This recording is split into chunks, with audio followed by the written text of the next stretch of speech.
Hi, I'm Claude Whitacre. I'm a sales trainer. I give sales seminars. I speak to organizations of salespeople, and I speak to organizations of people that own their own businesses. One of the things, if you're going out and you're selling a product or service to consumers or to business owners, one of the things that I run into a lot is somebody will say, Claude, I'm in the middle of a sales slump. What do I do? Well, here's almost always, if you really analyze why you're in that slump, it's because you're not working. I know. You think you're working. This is what I would suggest that you do, and this is what I've done in the past myself because I've gotten the same advice that I'm going to give you right now. Keep a daily log of when you're actually working.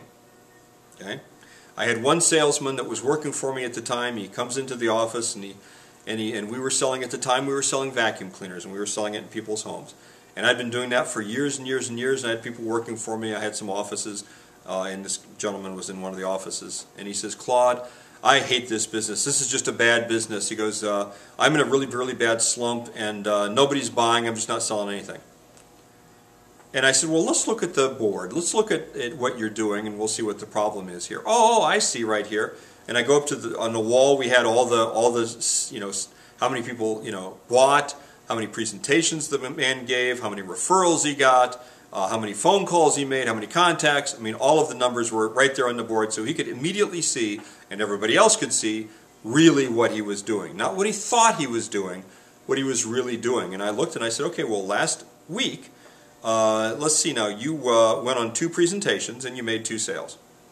Well, first of all, that was about $1,000, and this was several years ago, so that wasn't too bad. I said, now how many hours do you think you actually worked while you were doing those presentations?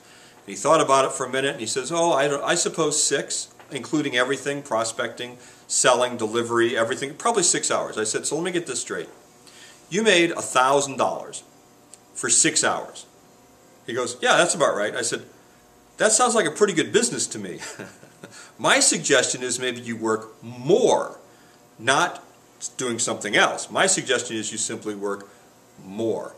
And here's what I found out. I started keeping records of the time that I was actually working, and I found out that I made a sale an average of once every 5.5 hours. That's what I did. Every 5.5 hours of work, I made a high-level, high-dollar, high-commission sale.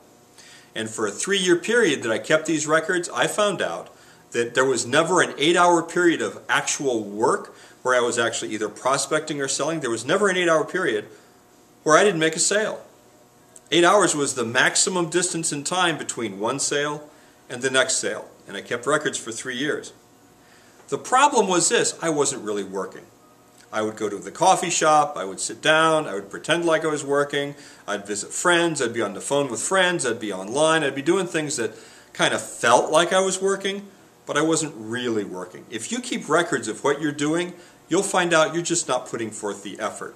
Now, that's something that maybe you don't want to hear, but if you use this idea of keeping a personal record of when you're actually working, you'll find out that your sales are actually not bad at all, and you simply need to put more effort into it. Also, by keeping records, you'll find out if there's an area in your work that you're not doing very well. You'll find out where your weak points are and what you need to learn to improve yourself. If you'd like to find out more, and if you'd like to learn how to close people on the first call so you're not making callback after callback after callback, my suggestion is you read my book, One Call Closing. It's on sale at Amazon right now.